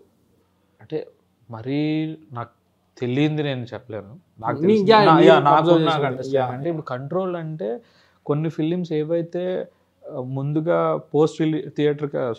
థియేటర్కల్లా వెళ్ళిపోయిన తర్వాత వాళ్ళు ఏవైతే రిలీజ్ చేస్తున్నారో అవి ముందుగా ఏవైతే వాళ్ళతో అగ్రిమెంట్స్లోకి వెళ్తామో అండ్ ఇంకా అవన్నీ కంపల్సరీ వాళ్ళ టైం లైన్స్లో చేయాల్సి వస్తుంది. అంటే వాళ్ళు ఒక రిలీజ్ డేట్ పెడితే దానికి రిలీజ్ డేట్ అని కాదు, వాళ్ళు ఒక టైం లైన్ ఉంటుంది, ఆ టైంకి compulsory we need to delivery it. అది చేయాలి. అంటే వాళ్ళ స్ట్రీమింగ్ డేట్. ఎస్, వాళ్ళ స్ట్రీమింగ్కి వాళ్ళు ముందుగా వాళ్ళు ఏదైతే అంటే వాళ్ళకి ఒక షెడ్యూల్ ఉంటుంది. బేసిక్గా ఓటీటీకి ఒక షెడ్యూల్ ఉంటుంది. ఆ షెడ్యూల్ ప్రకారం మనం కూడా వెళ్ళాల్సి వస్తుంది. సమ్టైమ్స్ మన డిలే ఉన్నా ఎప్పటికప్పుడు వాళ్ళు చెప్పుకుంటుంటే అంటే అది ఎగ్జాక్ట్ 100/100 అవ్వాలి. ఎందుకంటే ఒక సినిమా ముందుకి వెనక్కి వెళ్తే దాన్ని బట్టే వాళ్ళ యొక్క స్ట్రీమింగ్ ఫిలిమ్స్ని అటు ఇటు మార్చుకుంటూ ఉంటారు. కాకపోతే ఓటీటీస్ మంచి చేస్తుంది, చెడు చేస్తుంది. ఎందుకంటే ఈ ఓటీటీ చెడు చేయడం అంటే ఓటీటీస్లో ఉండడం వల్ల చాలామంది మంచి సినిమాలు థియేటర్కి వచ్చి కూడా చూడట్లేదు. కొన్ని సినిమాలు థియేటర్లోనే ఎంజాయ్ చేయాలి. సో కొన్ని ఓటీటీ ఫిలిమ్స్ ఉంటాయి. అంటే వినేటప్పుడు ఇప్పుడు ఒక స్టోరీ వింటున్నప్పుడు మనకు అనిపిస్తుంది ఈ ఫిలిం ఓటీటీకే బాగుంటుంది, ఓటీటీలోనే దీనికి వర్కౌట్ అవుతుంది, ఇది కంపల్సరీ థియేటర్ అని. ఇప్పుడు జనాలు ఏం చేస్తున్నారంటే థియేటర్కల్ సినిమాని కూడా ఓటీటీలో చూసి ఆ సినిమా అలా ఉంది ఇలా ఉంది అని చెప్పేసి కామెంట్స్ వస్తాను. You have to enjoy this film in theatre. So అది ఇక్కడే మనం ఎంజాయ్ చేయాలి. అండ్ రిలీజ్ కొన్ని సినిమాలు ఇమ్మీడియట్గా ఓటీటీలోకి వచ్చేయడం అది ఏం చేస్తుందంటే ఆడియన్స్ని సినిమా బాగుంది థియేటర్లో బాగుందంట అనగానే ఇది ఓకే చిన్న సినిమా కదా ఏముందిలే ఒక 10 రోజులు ఆగితే ఓటీటీలో మోటివేషన్ చంపేస్తుంది. థియేటర్కి వెళ్ళాలంటే ఒక 10 రోజుల్లో వస్తుంది కదా అప్పుడు చూసుకుందాము. ఇది ఎక్కువ అయిపోయింది, ఇది చాలా ఎక్కువ అయిపోయింది. ఎందుకంటే నేను మా ఆయి చేసినప్పుడు నాకు మొన్న నెట్ఫ్లిక్స్లో రిలీజ్ అయ్యాక వచ్చిన మెసేజెస్ ఎక్కువ ఉన్నాయి. వాజ్ లైక్ అరే ఇది మీరు అందరూ థియేటర్లో చూడొచ్చు కదా. నాకు పర్సనల్గా అనిపించింది. చాలామంది రివ్యూలు ఇచ్చారు, సజెషన్స్ ఇచ్చారు. ఇది అజయ్ ఇది చెప్పొచ్చా అని అడిగి మరీ చెప్పారు. ఇది ఎందుకు ఉంది అదే ఎందుకు అలా. డూడ్ ఇది నేను థియేటర్లో చూసినప్పుడు చేస్తుంటే ఎంత బాగుండేది. ఎందుకంటే ఇది ప్రొడ్యూసర్ అనే అతను ప్రొడ్యూసర్కి డబ్బులు వస్తే అవి తీసుకెళ్ళి ఎక్కడో పెట్టాడు, మళ్ళీ తీసుకొచ్చి సినిమాలోనే పెడతారు. అలా అని ఓటీటీ నుంచి మీకు డబ్బులు రావట్లేదా అంటే వస్తున్నాయి. That is one business. కానీ కంపేర్ చేసుకుంటే తక్కువ వస్తుంది. సినిమా థియేటర్స్లో ఆడితేనే మనది ఒక కల్చర్. థియేటర్ అనేది ఒక కల్చర్, అది అక్కడ ఉండాలి, అది బాగుండాలి అది. సో దాని గురించి. నైస్. మీరు మలయాళంలో కూడా వర్క్ చేశారు కదా? ఒక 2 ఫిలిమ్స్ చేశాను. అక్కడికి ఇక్కడికి వర్కింగ్ స్టైల్ ఏమైనా డిఫరెన్స్ నోటీస్ చేశారా? వర్కింగ్ స్టైల్ అంటే అక్కడ కాల్ షీట్ టైమింగ్స్ ఒకటి మేజర్గా. మనకి ఇందాక నేను చెప్పినట్టు morning 6 o'clock to evening 6 o'clock ఒక సింగిల్ కాల్ షీట్, 9 వరకు చేస్తే 1.5 కాల్ షీట్ అన్నాను కదా. మలయాళంలో మార్నింగ్ 6 to నైట్ 9 వరకు single call sheet. Okay. So అది ఎక్స్ట్రా పని ఎక్స్ట్రా చేసుకుంటే అది యూజ్ అవుతుంది. సో అది సింగిల్ కాల్ షీట్. సండేస్ కూడా వాళ్ళకి సింగిల్ కాల్ షీట్. వాళ్ళు ఓన్లీ ఫెస్టివల్లో మాత్రమే వాళ్ళకి డబుల్ కాల్ షీట్. సో వాళ్ళకి మూవీ కొంచెం త్వరగా చేసుకోవడానికి కానీ దీనికి కానీ ఆ కాల్ షీట్స్ ఒకటి హెల్ప్ అవుతున్నాయి కదా. బడ్జెట్స్ కూడా వాళ్ళకి కొంచెం కంట్రోల్ ఉండడానికి ఇది కూడా ఒక రీజన్. అంటే తక్కువ డేస్లో అంటే బడ్జెట్స్ అని కాదు, మీరు ఎప్పుడైనా చూస్తాం వాళ్ళు ఒక ఫిలిం మీద ఉంటారు మొత్తం వచ్చి. సో వాళ్ళు ఒక 30 days ఆర్ 50 days 60 days ఏదైనా ఉంది అంటే ఇప్పుడు నేను టోవినోతో చేశాను ఒక movie for this, we did that for awards కోసం చేశాను. ఆయన ఒక 30 days ఇచ్చారు ఆ ఫిలింకి. ఆ 30 days ఆ సినిమాలోనే ఉన్నారు.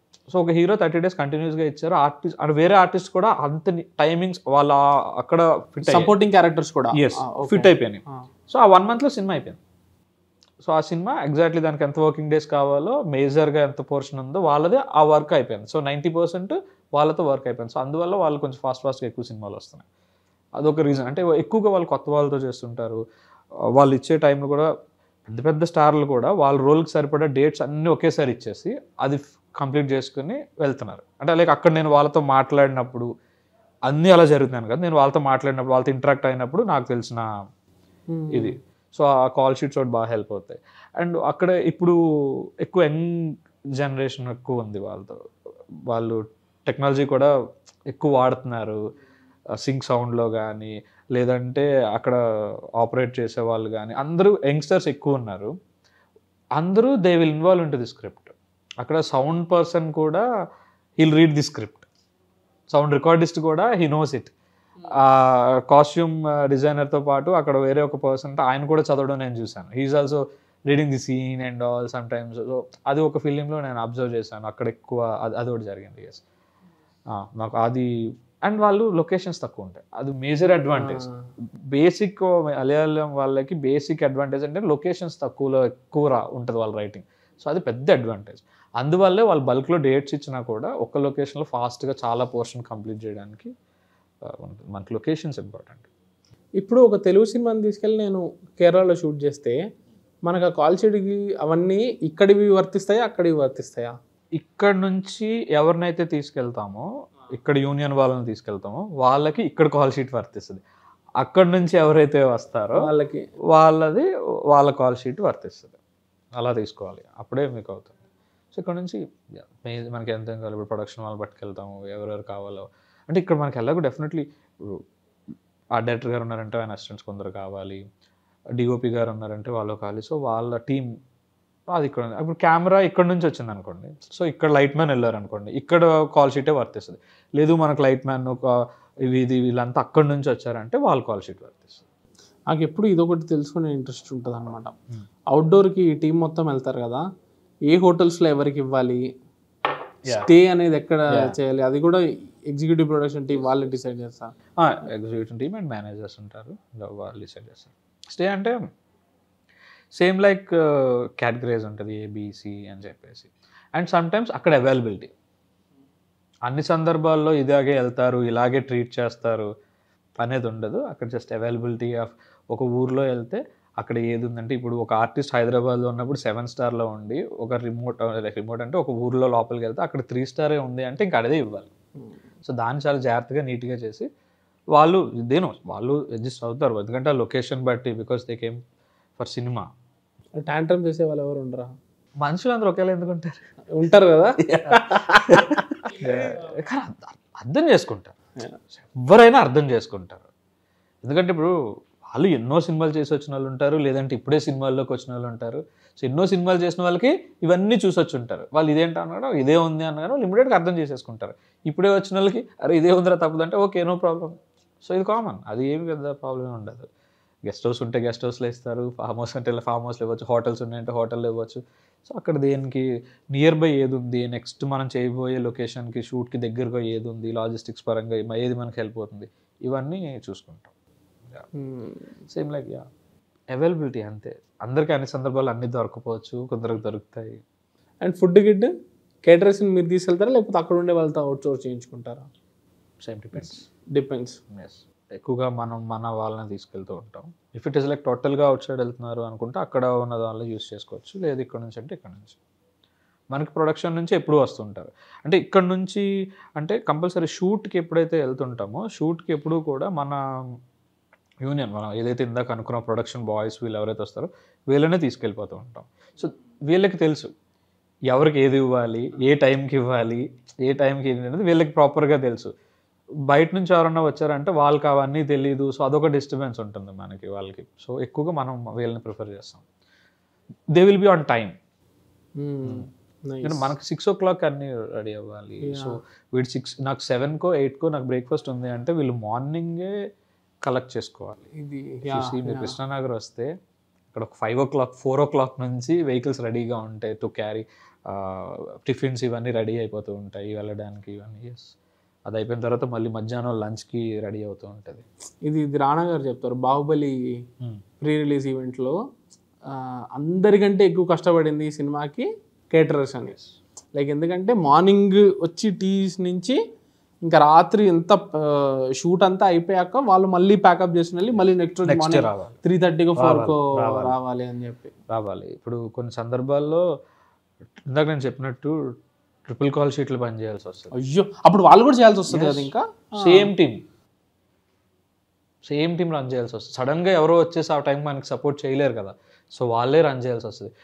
అంటే ఒకసారి ఒక లొకేషన్ మాకు 2 days ఉంది, అంటే బడ్జెట్ కన్స్టెంట్స్ ఉన్నాయి, షూట్ కంప్లీట్ అయిపోవాలి, రెంట్కి తెచ్చినవి అయిపోవాలి. అంటే నేను అదే చెప్తున్నా, ఈ ఛాలెంజెస్ అంటే మీకు చిన్న సినిమాలకు వెళ్ళేటప్పుడు ఇవన్నీ ఉంటాయి. సో ఆ లొకేషన్ని ఆర్టిస్ట్ని మనం కన్విన్స్ చేసుకొని అక్కడ 4 days వర్క్ ఉందనుకోండి, 2 daysలో కంప్లీట్ చేయాలి అనుకుంటే సో దాన్ని ఎలా చేసుకోవాలనుకుంటే ఒకసారి మార్నింగ్ 6కి స్టార్ట్ చేసి నెక్స్ట్ డే మార్నింగ్ 6కి షూట్ ప్యాకప్ చెప్పి మళ్ళీ ఆఫ్టర్నూన్ 2కి స్టార్ట్ చేయాలి ఆ షూట్. 2కి స్టార్ట్ చేయాలి, అది శంషాబాద్లో ఉంది. సో ఇక్కడ నుంచి వీళ్ళందరూ 12కి స్టార్ట్ అవ్వాలి. 6కి ప్యాకప్ చెప్పాం, వాళ్ళు ఇక్కడ రీచ్ అయ్యేదే 8 అవుద్ది. మళ్ళీ 12కి వాళ్ళు ఏం లేదు, ఇంటికి వెళ్ళి రెడీ అయిపోయి మళ్ళీ వచ్చేయడమే. అదే జరుగుతుంది. సో తప్పదు. ఈ గ్యాప్లో క్యాటరింగ్ వాళ్ళు డెఫినెట్లీ వాళ్ళు ఫుడ్ కలెక్ట్ చేసుకోవాలి, మనందరికి ఫీడ్ చేయడానికి. వాళ్ళు ఫస్ట్ సెట్కి వచ్చేది కూడా వాళ్ళే. అట్ లైక్ వాళ్ళు వచ్చి ఇమ్మీడియట్గా అన్నీ రెడీ చేసేసి నీట్గా పెట్టేసి రాగానే ఎవరెవరికి ఏం కాదు. ఎందుకంటే ఫస్ట్ డైరెక్టర్ వస్తున్నారు, ఒక డైరెక్టర్ షార్ప్ 6కో లేకపోతే ఈ టైంకి వీటికి వచ్చేస్తుందంటే రాగానే ఆయనకి వాటర్ బాటిల్ ఇవ్వడము, లేదంటే ఆయనకు ఒక కాఫీయో. Not only director, main HODs ఎవరు వస్తున్నా ఏం వస్తున్నా వాళ్ళకి అదైతే మార్నింగ్ మనం డెఫినెట్లీ ఇవ్వాలి కాబట్టి. సో వాళ్ళకి అది ఉంటుంది. సో ఇక్కడ అంటే ఏ టెక్నీషియన్ని కానీ ఒకళ్ళు ఎక్కువ ఒకళ్ళు తక్కువ అనేది ఉండదు. ఒక సినిమాకి ప్రతి ఒక్కరి కష్టం ఒకటే, ఏ ఒక్కరు లేకపోయినా అది మనం అంతే స్మూత్గా డెఫినెట్లీ చేయలేం. లైట్ మెన్ కష్టం అలాగే ఉంటుంది. వాళ్ళకి అంటే అంతంత హెవీ వెయిట్ ఉన్న లైట్స్ అన్నీ వేసుకుని అవసరమైతే వాళ్ళు కిలోమీటర్ నడుస్తారు, 2 కిలోమీటర్లు అయితే నడుస్తారు. ఆ షాట్ ఇవ్వడానికి ఆ డైరెక్టర్ కానీ డిఓపి గారు కానీ మనం విజువలైజ్ చేసుకుంటే అది అచీవ్ చేయడానికి వాళ్ళు ఎంత కష్టపడతారో, ఆర్టిస్టులు ఎంత కష్టపడతారో, same efforts you can get it from all the departments. Entire అన్ని డిపార్ట్మెంట్స్ నుంచి అది దొరుకుతుంది.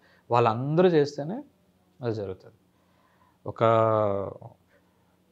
ఒక కబడ్డీ సీన్ ఒకటి ఒక పొలం మధ్యలో చేసాం. పొలం మధ్యలో మొత్తం అవన్నీ తీసేసి అక్కడ చేసాం. పొద్దున్న వెళ్ళిన వాళ్ళు బయటకు వచ్చి వాళ్ళు మళ్ళీ ఫ్రెష్ అయ్యి, అది ఆ టైము మనకు తక్కువ ఉంది, వీళ్ళు బయటకు వచ్చి ఫ్రెష్ అయ్యి తినడానికి లేదు. సో వాళ్ళు మార్నింగ్ నుంచి ఈవినింగ్ వరకు ఆర్టిస్టులు ఆ బురదలోనే ఉన్నారు, అక్కడే ఉన్నారు. బౌల్స్లో ఫుడ్ ప్రొవైడ్ చేయడమే, వాటర్ ప్రొవైడ్ చేయడమే, ఇంక ఈవినింగ్ ఆ రోజు అంతా అంతే. సో ఆర్టిస్ట్ బిహైండ్ స్క్రీన్ కష్టం, ఆర్టిస్టులు అందరిది అంతే కష్టం అలాగే ఉంటుంది. వీళ్ళ కనిపించేంత వరకు వాళ్ళు ఎలా అయితే బురదలో ఉంటారో వీళ్ళు కూడా లోపలికి వచ్చి ఇవ్వాలి కదా. సో వీళ్ళది అంతే కష్టం, లైట్ మెన్ది అంతే కష్టం, సో కెమెరా హ్యాండిల్ చేసేది పర్సన్ అంతే కష్టం, అందరిది. మేకప్ పోతుంటుంది, వాళ్ళు ఎప్పటికప్పుడు చేస్తూ ఉండాలి, వాళ్ళది అదే కష్టం. సో కష్టం అండ్ బాగుంటుంది, ఎంజాయ్ చేస్తారు జనాలు. ఇందులోకి ఇష్టపడి వచ్చిన వాళ్ళు ఎవరు కూడా దాన్ని కష్టంగా ఫీల్ అవ్వరు. అండ్ వచ్చిన వాళ్ళందరూ మోస్ట్ ఆఫ్ దమ్ ఇష్టపడి వచ్చిన వాళ్ళే ఫిల్మ్ మేకింగ్లోకి. Film making is hard work అనేది. లేకపోతే హెచ్ఆర్ గురించి నేను ఎందుకు వస్తాను. సో నాకు ఈ కాస్టింగ్ ప్రాసెస్కి ముందు జరిగేది, కాస్టింగ్ డైరెక్టర్ ఇన్వాల్వ్మెంట్ ఎంత ఉంటుంది, డైరెక్టర్ ఇన్వాల్వ్మెంట్ ఎంత ఉంటుంది, ఒక యాక్టర్ని ఎలా ఫైనలైజ్ చేస్తారు, ఆ హోల్ ప్రాసెస్ గురించి చెప్పండి. అంటే నెరేషన్ ఇచ్చేటప్పుడే కొందరు డైరెక్టర్స్ ఏం చెప్తారంటే ఇలా ఈ పర్సన్ ఊహించుకోండి అని చెప్తారు. కొందరిని చెప్పేటప్పుడు సత్య లాంటి ఇస్తానంటారండి, ఇలాంటి ఈ పర్సన్ లాంటి ప్రకాష్ రాజ్ లాంటి వాళ్ళ నాన్న అంటారు. సో ఈ సో అండ్ సో పర్సన్ లాగా ఇలా వీళ్ళని ఊహించుకోండి అని కొందరు చెప్పేటప్పుడు చెప్తారు. కొన్ని ఏంటంటే ఆ రోలు ఆ క్యారెక్టర్ మనం ఇదంతా వినేటప్పుడు కూడా ఎవరు బాగుంటారు, ఎవరైతే దీనికి సూట్ అవుతారు, సో ఆ డిస్కషన్ ఒకటి డెఫినెట్లీ జరుగుతూ ఉంటుంది. డైరెక్టర్ కూడా he will comes up with options and మనం కొన్ని ఆప్షన్స్ మనం ఇవ్వాలి. కాస్టింగ్ డైరెక్టర్కి ఎంత నీట్గా క్యారెక్టర్ని ఇలా ఉండాలి అని మనం ఎంత నీట్గా బ్రీఫ్ చేస్తే ఆయన కూడా మనకు అలా అంత మంచి రిక్వైర్మెంట్స్ ఆర్టిస్టులని కానీ వీళ్ళు కానీ రావడం. మనం కాస్టింగ్ కాల్స్ పెడతాము. సో ర్యాండమ్గా చాలామంది ఆర్టిస్టులు వచ్చినప్పుడు వాళ్ళకి మనం చేయించుకునేటప్పుడు సో వాళ్ళని చూసి వీళ్ళు ఈ రోల్కి సూట్ అవుతారు, వీళ్ళు ఈ రోల్కి సూట్ అవుతారు మనం పిక్ చేసుకుంటాం. సో వాళ్ళు పిక్ చేసుకునేటప్పుడే వాళ్ళకి లుక్ టెస్టులు చేస్తాము, బాగా సెలెక్ట్ అయితే లుక్ టెస్టులు చేస్తాం, తర్వాత వర్క్షాపులు చేసుకుంటాం. సో ఇవన్నీ this is how we take people. Last మినిట్లో కూడా చేంజెస్ అవుతాయి, ఇంకా బెటర్ ఆప్షన్స్ దొరుకుతాయి. ఎస్, లైక్ నేను ఇందాక ఏదైతే ఒక సిరీస్ స్టార్ట్ నుంచి ఫాలో అయ్యి అది అయిపోయింది అని ఏదైతే మేము అనుకున్నామో దానికి ఒక మదర్ రోల్కి ఇంక నేను గూగుల్లో మదర్ రోల్ క్యారెక్టర్స్ అని ఇంకా అర్థం అన్ని లాంగ్వేజ్ అందరినీ వెతికేసాము. మన డ్రామా వాళ్ళని చేస్తాం, ఇప్పుడు స్టేజెస్లో థియేట్రికల్ వాళ్ళని వెతికాము, అంతా వెతికాం. ఫైనల్గా ఒక ర్యాండమ్గా నేను లైక్ డైరెక్టర్ ఒకరోజు ఏదో మూవీ ట్రైలర్ ఒకటి వచ్చింది. ఆ ట్రైలర్లో చూసి డైరెక్టర్ వచ్చేసి ఐ నో హెర్, నాకు తెలిసి ఈమె ఒకసారి ఎందుకు మీరు ఈమె చూడండి. ఆవిడ ఆ ట్రైలర్లో లుక్ డిఫరెంట్, టోటలీ డిఫరెంట్. మళ్ళీ ఆమెతో అప్రోచ్ అయ్యి ఆ ఫొటోస్ తీసుకుని కొన్ని సందర్భాలు ఎలా అంటారంటే వాళ్ళు వచ్చినప్పుడు వాళ్ళు ఆ గెటప్లోకి మనం తీసుకునేటప్పుడు మొత్తం వేరుంటారు, అసలు గుర్తుపట్ల. That is actual beauty of artist. ఆ పాత్రలోకి ఒదిగిపోతారు అంటాం కదా, అది జరుగుతుంది. సో అలా ఆర్టిస్టులు తీసుకుని ఫోటో షూట్స్ అన్నీ చేసి మ్యాచ్ చేసి మళ్ళీ ఈవిడ షూట్ అవుతారు, ఈ పక్కన ఉన్న పర్సన్కి మళ్ళీ షూట్ అవుతారు లేదా కూడా చెక్ చేసుకోవాలి. ఎందుకంటే ఒక్కొక్కసారి మనం ఒక క్యారెక్టర్ తీసుకుంటాము, మెయిన్ ఒకరు తీసుకుంటాం, తర్వాత ఇంకొకరు లేదంటే ఒక హీరోయిన్ తీసుకుంటాం, హీరో ఆమె కన్నా చిన్నగా ఉండాలని అనుకుంటాం, ఒక రోల్ ఉంది 2 years చిన్నగా యంగర్ ఉండాలి వాడు జస్ట్ అనుకుంటాం. కొన్ని సందర్భాల్లో కూడా చాలా చిన్నగా అయిపోతాడు. మనం అనుకునేటప్పుడు బాగుంటుంది, ఆ లుక్ టెస్ట్ ఏదైతే చేస్తామో అప్పుడు నిజంగా చాలా చిన్నగా అయిపోవచ్చు, లేదంటే పెద్దగా కూడా అయిపోవచ్చు. సో ఇవి ఉంటాయి. సో అంతా ఓకే అనుకుని ఈ లుక్ టెస్ట్ల దగ్గర కూడా, టెస్ట్ షూట్ దగ్గర కానీ లుక్ టెస్ట్ల దగ్గర కానీ మనకు సూట్ అవ్వక అదే అంటారు కదా, ఆ క్యారెక్టర్ నాది వేరే వాళ్ళకి వెళ్ళింది, వేరే వాళ్ళ క్యారెక్టర్ నాకు వచ్చింది, ఆ రోజు నేను మిస్ అయ్యాను. ఈ ఆప్షన్స్లో ఇది కూడా జరుగుతుంది. ఓకే. అండ్ ఈ వర్క్షాపులు అవి కండక్ట్ చేయడము, workshop is very much important. అసలు ఎంత స్ట్రాంగ్ ప్రీ ప్రొడక్షన్ జరిగితే, ఎనీ ఫిలిం ఎంత స్ట్రాంగ్ ప్రీ ప్రొడక్షన్ జరిగితే ప్రొడక్షన్ అంత స్మూత్గా జరుగుతుంది. అంటే ఇట్స్ లైక్ ఎక్కువ ప్రాక్టీస్. వర్క్షాప్స్ అనేవి అన్నీ ప్రాక్టీస్. ఎంత బాగా మనం చేసుకుంటామో అది డెఫినెట్లీ టైం చాలా తక్కువ కన్స్యూమ్ చేస్తుంది. ఎంత టైం మనకి టైం కన్స్టెంట్స్లో కొన్ని సీన్లు కానీ ఇవి కానీ డెఫినెట్లీ ఇప్పుడు యాక్షన్ ఎపిసోడ్స్కి ఇట్లన్నిటికీ ముందు అన్నీ ఎలా అయితే డ్యాన్స్ ఎలా ప్రాక్టీస్ చేస్తామో ఈ డైలాగ్స్కి కానీ వీటికి కానీ కూడా అంత ప్రాక్టీస్ చేస్తే అంత హెల్ప్ అవుతుంది. ఆ ఆర్టిస్ట్ కూడా క్యారెక్టర్ ఇన్వాల్వ్మెంట్కి చాలా హెల్ప్ అవుతుంది. స్టోరీ డిస్కషన్లో కానీ, స్క్రిప్ట్ డిస్కషన్లో కానీ, స్క్రిప్ట్ రీడింగ్ చేస్తున్నప్పుడు కానీ ఆర్టిస్ట్ ఎలా బిహేవ్ చేయాలి ఏంటి అని. ఎందుకంటే ఇది ఎంత ముందు జరుగుతుంది, ఏ రోజు కూడా ఇది ఫస్ట్ సీను సెకండ్ సీను మనం క్రోనాలజికల్గా షూట్ చేయాలి, అలా చెయ్యం. కాబట్టి సో ఆర్టిస్ట్కి స్క్రిప్ట్ కంపల్సరీ మొత్తం తెలియడం కానీ, ఒకరోజు వచ్చేసి వెళ్ళిపోయే ఆర్టిస్ట్కి అయినా సరే దీని ముందు సీన్ ఏంటి, దీని తర్వాత సీన్ ఏంటి అనేది కంపల్సరీ ఆయనకు తెలియజేస్తే, సో దీని తర్వాత సీన్లో నేను ఎలా బిహేవ్ చేస్తున్నాను, దీని ముందు సీన్లో నేను ఎలా ఉండబోతున్నాను అనేది తనకి ఐడియా ఉంటుంది. కాబట్టి దాన్ని బేస్ చేసుకుని ఎగ్జాక్ట్గా ఆ పర్టికులర్ సీన్ని ప్రాపర్గా వాళ్ళు డెలివరీ చేయడం ఉంటుంది. సో కంపల్సరీ ఈ వర్క్షాప్స్ కానీ ఇవి కానీ చాలా ఇంపార్టెంట్. అండ్ ఈ వర్క్షాప్స్ టెక్నీషియన్స్ వీళ్ళకి కూడా ఉంటాయి కదా, pre production in the sense, దాంట్లో వాళ్ళు కూడా ఇన్వాల్వ్ అవుతారా? టెక్నీషియన్స్ లైక్ డైరెక్షన్, సినిమాటోగ్రఫీ వాళ్ళు డెఫినెట్లీ. ఎందుకంటే స్టోరీ బోర్డ్, షార్ట్ డివిజన్ అన్ని అప్పుడే అయిపోతాయా? నో, అది separate. Workshop is only for mainly for actors. Okay. But DOP అంటే అక్కడ లొకేషన్ అది ఎగ్జాక్ట్ లొకేషన్లో చేయరు కదా, రైట్. వాళ్ళు ఒక రూమ్లో చేస్తుంటారు. ఆ టైంలో డిఓపి కానీ వాళ్ళ అసిస్టెంట్ వాళ్ళు ఉండాల్సిన అవసరం లేదు. ఆ టైంలో అంతా డైరెక్టర్. సో డైరెక్టర్ దాన్ని ఎలా చేయాలనుకుంటున్నాడు ఏంటి, లేదంటే ఆ లొకేషన్లో వాళ్ళు డివైడ్ చేసుకుంటారు. ఆ పర్టికులర్ సీన్ని మనం ఇక్కడ చేయబోతున్నాం, ఈ బ్లాక్లో చేస్తాం, ఈ బ్లాక్లో వెళ్దాం అన్నప్పుడు సో డిఓపి తను హీల్ డిసైడ్ ఏ లైటింగ్కి కానీ ఇది కానీ, and he will take care of like ఏది సన్సెట్ ఎక్కడుంది, సన్ రైజ్ ఎటు ఉంది, అవి చెక్ చేసుకుని కూడా ఆ పర్టికులర్ ప్లేస్లో అతను ఏం ఎక్స్పెక్ట్ చేస్తున్నాడు, ఆ సీన్ని ఎలా తీద్దాం అనుకుంటున్నారు. కొన్ని మనం సీన్స్లో కూడా వాళ్ళు చూపిస్తుంటారు, ఈ సీన్ సన్సెట్లో జరుగుతుంది, ఈ సీన్ సన్ రైజ్లో జరుగుతుంది. సో అలా దళపతి ఐకానిక్ ఎగ్జాంపుల్, దళపతి ఆ సిలౌట్ చార్ట్. సో ఇలా. అండ్ ఇందాక మీరు మాట్లాడుతూ మాంటేజెస్ గురించి చాలా ఎంఫసైజ్ చేసి చెప్పారు. Montages very much important. ఒక సీన్ రాయడం ఎలాగో మాంటేజ్ రైటింగ్ కూడా అంతే ఇంపార్టెంట్. ఎందుకంటే మాంటేజెస్లోనే where you can tell a lot of story. చాలా ఫాస్ట్గా కన్వే చేయడానికి కానీ ఏదైనా జరగడానికి కానీ మాంటేజెస్ వెరీ మచ్ ఇంపార్టెంట్. ఎందుకంటే మనకు చాలా మాంటేజ్లు మనకు గుర్తుంటే మనం ఇప్పటికీ ఇన్స్టాలో మనకి ఇప్పుడు గజనీ వాటర్ మిలన్ ఉంది. సో అతనది సీన్గా రాశాడో లేకపోతే అది మాంటేజా, బట్ ఆ montage writing is very much important. ఆడువారి మాటలకు అర్థాల వేర్ల వెంకటేష్ గారు వాళ్ళ ఫాదర్ ముందు సీన్స్ అన్నీ ఉంటాయి. ఫాదర్ ఎప్పుడు కూడా కొడుకు దగ్గర ప్రేమగా అనే ఉండడు, ఎప్పుడు కొడుకుని అలాగే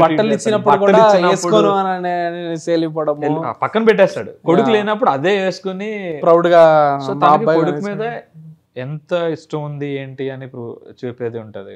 బైక్లో బస్సులో వేలాడుతూ వెళ్తుంటే చూసి నెక్స్ట్ రోజు వచ్చి వాళ్ళు మాంటేజ్ కోసం అనే అనుకుని తీసారని తెలిసిపోతుంటది కొన్ని ప్రాపర్గా. లైక్ అంటే డైలాగ్ కింద కూడా చెప్పొచ్చు, నువ్వు బస్సులో వేలాడుతూ వెళ్ళడం నేను చూశాను అందుకని ఇది కొనిచ్చాను అని. కానీ దాంట్లో కోటా శ్రీనివాసరావు గారు అంటాడు అంటారనమాట. అంటే ఇప్పుడు అన్ని సందర్భాల్లో డైలాగ్ అక్కడ రావచ్చు రాకపోవచ్చు, అది ఎడిట్ లో కూడా మనం చాలా చేయాల్సి వస్తుంది.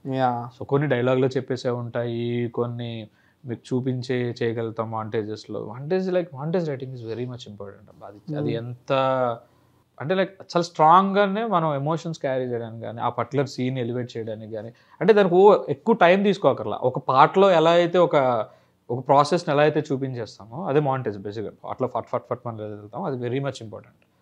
అవి చాలా స్ట్రాంగ్గా ఉంటే ఆ సీన్స్కి కానీ దానికి ముందు కనుక సెటప్స్ కానీ పేయర్స్ కానీ.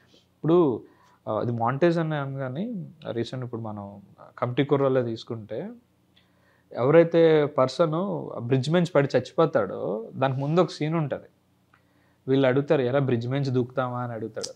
ఆవిడ భయపడుతుంటాడు, వద్దురా అంటాడు. వాడే దూకి చచ్చిపోతాడు. అంటే మనకు అది అనిపించవచ్చు, అది ఈత కూడా వచ్చుండొచ్చు, ఏదో స్కోప్ ఉండొచ్చు. అంటే అతనికి భయమేమో, కొందరికి నీళ్ళంటే భయం ఉంటుంది. వీళ్ళందరూ ఫ్రెండ్స్ ఉన్నారని వెళ్ళి ఆ టైంలో స్నానం చేస్తున్నాడు, లేకపోతే ఏదో వాడికి చాలా రీజన్స్ ఉంటాయి. సో దానికి ఏంటంటే ముందు ఒక సెటప్ ఉంటుంది, దానికి ఒక పే ఆఫ్ ఉంటుంది, ప్రతిదానికి ఒక రీజనింగ్ ఉంటుంది. ఇందాక మనం అనుకున్నట్టు రంగంలో హీరో కాలేజ్లో ఉన్నప్పుడు ఏదైతే యాక్టివిటీస్ అథ్లెటిక్ ఇవన్నీ చేస్తుంటాడో క్లైమాక్స్లో కరెక్ట్ కిటికీలోంచి దూకుతాడు. అంటే వాడు రిపోర్టర్ కదా, ఎలా దూకాడు. కొందరికి దొరుకుతుంది అవకాశం ఎక్కడ చెప్పాలి అనేది చూస్తే ఆ చిన్న దాంట్లో చెప్పేసి ప్రతిదానికి ఎంత డీటెయిలింగ్గా మనం వెళ్తే అక్కడ వదిలేశాడు. ఇక్కడ కొంచెం థ్రిల్లర్ మూవీస్లో ఎక్కువ హెల్ప్ అయ్యేది ఏది ఈ షార్ట్స్, చాలా షార్ట్స్ ఉంటాయి మూవీస్లో. ఎగ్జాక్ట్లీ ఇవన్నీ వెనక్కి వచ్చేసి అన్ని కనెక్ట్ చేసి ఆల్ ది డాట్స్ కనెక్టెడ్ అనుకునేది ఏదో కనెక్ట్ చేసుకున్నట్టు అక్కడే హెల్ప్ అవుతుంది. సో ఇది very much important. Nice. Edit ఏ సినిమా కన్నా అదే కదా క్రూషియల్ రోల్ ప్లే చేసేది సినిమాకి. Definitely edit. ఎందుకంటే మనం ఎడిట్లో అదే, ఇప్పుడు మీకు ఎడిట్లో ఆ ఫ్లోని డిస్టర్బ్ చేస్తుంది ఒకటి ఉంది అంటే కరాఖండిగా తీసేసేది, బయటకు వచ్చేది ఎడిటర్. ఆయన కష్టం వేరు. ఎందుకంటే ఎంత ఫుటేజ్ ఇస్తారు, ఆ ఫ్లో అంతా చెక్ చేసి డిస్టర్బ్ అవ్వకుండా మొత్తం అంతా చూసుకునేది ఎడిటర్. లాస్ట్లో మొత్తం ఆ సినిమా రిజల్ట్ని చేతిలో పట్టుకునేది ఎడిటర్ అండ్ డైరెక్టర్ వాళ్ళిద్దరు కూర్చొని ఆ సీన్స్ని తీసుకురావడం, లేదంటే ఒక సీన్ని మొత్తం ఇలా చూపించేది కానీ చేసేది కానీ ఎడిటర్. మనకు చాలా సినిమాలు ఎడిటర్ వల్ల ఎన్ని ఉన్నాయి మనకి కనిపిస్తుంటుంది. కొన్ని సినిమాలు ఎడిట్లో పోయినవి కూడా తెలుస్తుంటాయి, దీన్ని కాపాడు ఉండొచ్చు అని. మనం చెప్పలేము, అంటే మనకు తెలియదు, మనకు తెలియదు. అంటే మనం అంత చూసాక చెప్తాం. దాని ముందు వాళ్ళు ఎంత కష్టపడి అది తీసుకురావడానికి కష్టపడ్డారు. రామ్ గోపాల్ వర్మ గారు చెప్తారనమాట. నాకు చాలా ఇష్టమైన ఎగ్జాంపుల్ ఫిల్మ్ మేకింగ్ గురించి. ఆడియన్ వ్యూవర్ అనేవాడు ఒక ఫారెస్ట్ని బర్డ్స్ ఐ వ్యూలో చూస్తుంటాడు. సో వాడికి రూట్ కరెక్ట్గా కనిపిస్తుంది, ఇటు నుంచి బయటకు వచ్చేయచ్చు కదా. కానీ ఫిల్మ్ మేకర్ అనేవాడు అడవి మధ్యలో ఉంటాడు, మ్యాప్ గీప్ ఏం లేకుండా. సో తనకు అక్కడి నుంచి బయటకు రావడమే పెద్ద విషయం. మీరేంటంటే అంతా కష్టపడి బయటకు వచ్చాక పైన నుంచి చూసి చెప్తారు, పక్కనే ఉంది కదా నువ్వు రైట్కి వెళ్తే వచ్చేస్తావు. బట్ వాడికి తెలియదు కదా, వాడు రైట్కి వెళ్తే చెరువు ఉంటుందో ఏది ఉంటుందో కూడా తెలియదు కదా. సో అది ఫిల్మ్ మేకింగ్ ఇస్ హార్డ్ అనేది క్లియర్గా మీ కాన్వర్జేషన్ మీరు షేర్ చేసిన ఇన్సైట్స్ నుంచి నాకు అర్థమైంది. హార్డ్ కాదు అంటే లైక్ ఆడియన్స్ మనం ఏదైతే ఇవ్వాలనుకుంటామో అది ఇవ్వాలి. అంటే అది అచీవ్ చేయడానికి అంటే వీ యాజ్ ఆడియన్స్ కొంచెం క్రూయల్గానే ఉంటాం. ఓకే, నేను ఆబ్వియస్లీ ఇప్పుడు ఇంటర్వ్యూస్ ఇవన్నీ చేయడం మొదలు పెట్టాక, కొంచెం క్లోజర్గా చూడడం మొదలు పెట్టాక కొంచెం ఎంపతి అనేది పెరిగింది. బట్ జనాలు అంత ఎంపథెటిక్గా ఉండాల్సిన అవసరం కూడా లేదు. నచ్చింది నచ్చలేదంటే నచ్చలేదు, దాని వెనక మనం ఎంత కష్టపడ్డాము ఏంటి కష్టపడ్డాము మీరు చూడాలి అని అనలేము, ఇది మీకు నచ్చాలి అని అనలేము. కష్టపడినంత మాత్రాన నాకు చేయాలని రూల్ లేదు.